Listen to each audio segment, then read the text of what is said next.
South African women bring diversity, creativity, and lots of culture to the world. I also think that South African women has brought forth or given birth to a nation of leaders, and just looking at the international realm of people represented internationally in sports, culture, politics, they've done well for themselves. The roles of women has certainly evolved around the past few decades, I'd say.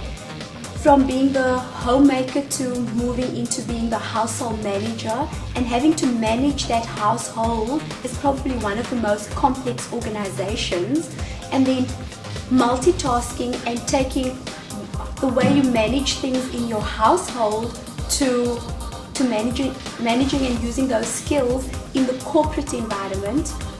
I'd like to say that you can equate the role of leadership in women to that of a lioness. A lioness is perceived to be fierce and able to fight for survival and even kill, but yet she could also be the most gentle, to protect, love, care, and ultimately teach her cub. That kind of attributes, if you think about it, could be represented in leadership when we lead in organizations. The pride that the lioness has, you can utilize in organizations to lead, as well as have the instinct and the softness to protect and to love and to care and to teach. And I'd say that is why women are able to lead in most environments, because they have that ability to adapt.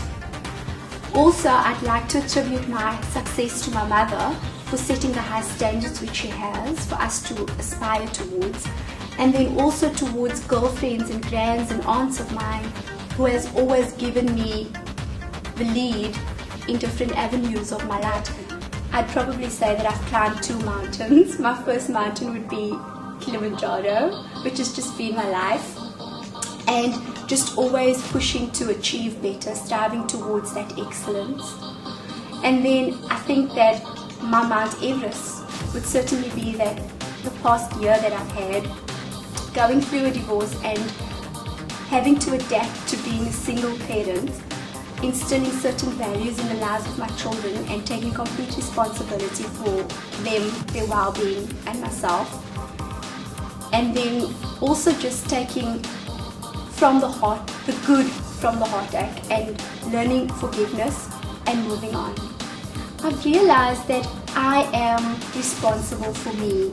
I am responsible for my thoughts and my choices which I make in life.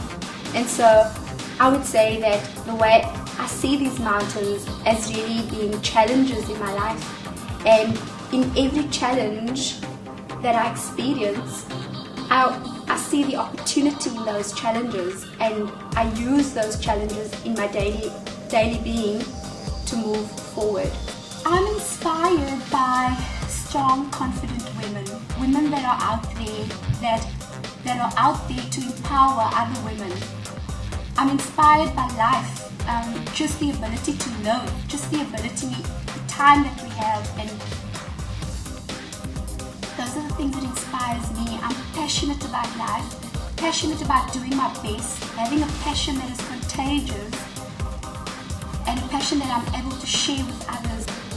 I would say that foremost my commitment lies with myself. I need to be committed to myself firstly. My commitment towards my children as a single mom, and then commitment towards empowering other women, because I find that if women are not empowered, they're often crippled by the perception which other people have about them. I believe that giving and sharing is a fundamental of my existence. I believe that community work is not only about giving money, but sharing my time, my love, my energy, my commitment towards other people. I'm particularly inspired by equipping women in the community with skills, which I have done previously, that could be utilized in generating an income. Also, doing community work with children and being able to share with them time, love, and seeing it on their faces, the joy that it brings to their life. That gets me kicking, that gets me going about community service. I believe that we are all extraordinary beings. We are unique in many ways, and sometimes what you find or what you think your quiet diplomacy is could be a mark or a huge impact in the life of another person. Focus on the positive. Surround yourself with positive people, right? Empower those around you that need that empowerment. Make the right choices because you are responsible for your choices. And remember that change is not easy. It's got to be painful for you to get something out of it. And cherish your life. And remember that life is a journey. And you're gonna find those mountains along the way, and see them as challenges. Go searching for those opportunities in life.